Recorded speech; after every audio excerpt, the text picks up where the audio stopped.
Lors de son passage sur BFM TV le 23 octobre, Ségolène Royal n'a pas fait dans la dentelle en s'attaquant à Nicolas Bedos, récemment condamné pour agression. En réponse au verdict du procès, elle a dénoncé avec véhémence le comportement du fils de Guy Bedos, le qualifiant de prédateur sexuel sans hésitation.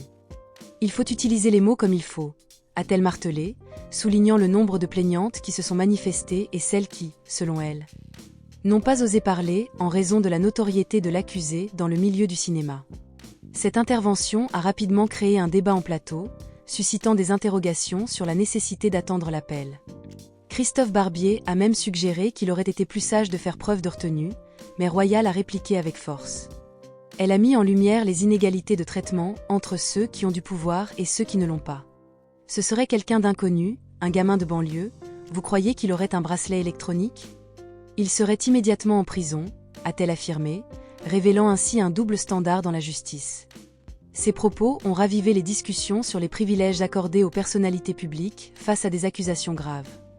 Royal a insisté sur le fait qu'il est crucial de nommer les choses comme elles sont.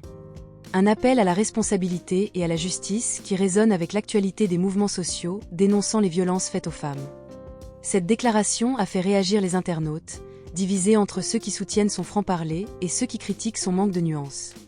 La question des inégalités de traitement au sein du système judiciaire est plus que jamais au cœur des préoccupations. Qu'en pensez-vous ?